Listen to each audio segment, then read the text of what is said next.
My first question is, we seem to live in an age of digital developments, internet, and is the positions of the human voice, is that position pushed to the background? Is that position pushed to the background? Well, it's in danger. I think it's in danger if for no other reason that at the same time as this real techno thing, there is another thing happening in music which is not only the sampling of the voice when they want to, the sampling of the voice to create a different super kind of voice, some other sort of augmented kind of sound, which is, you know, not very natural.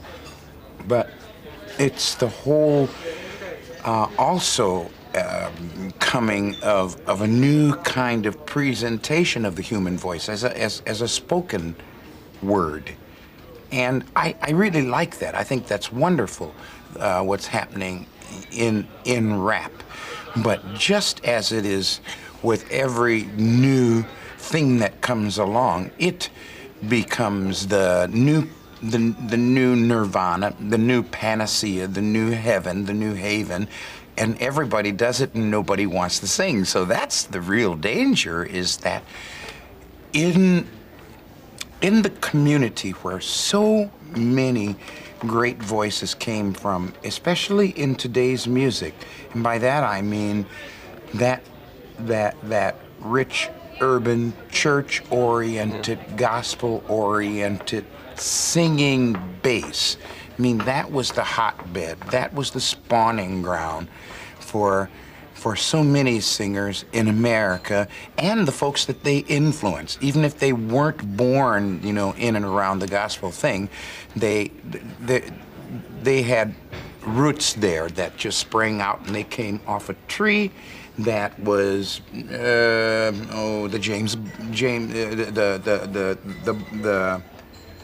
David Bowie tree. David Bowie loves gospel. I mean, if you follow his roots, there'll be a gospel root there somewhere.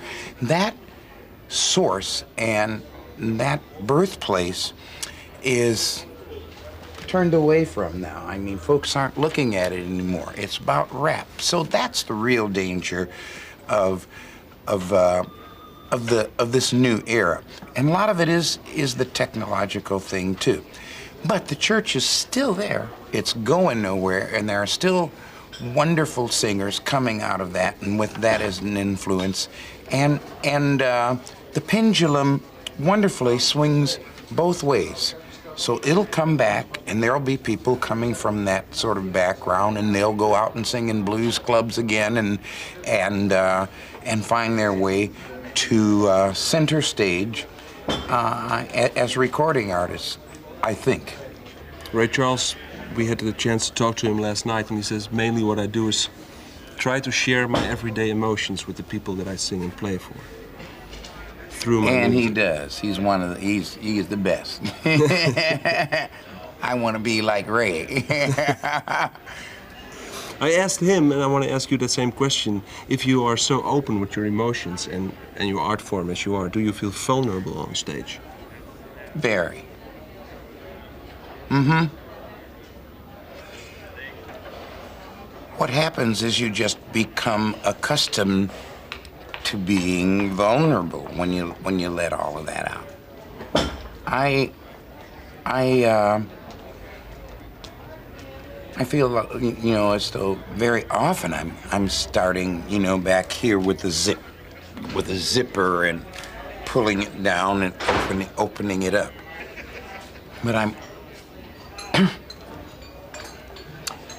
But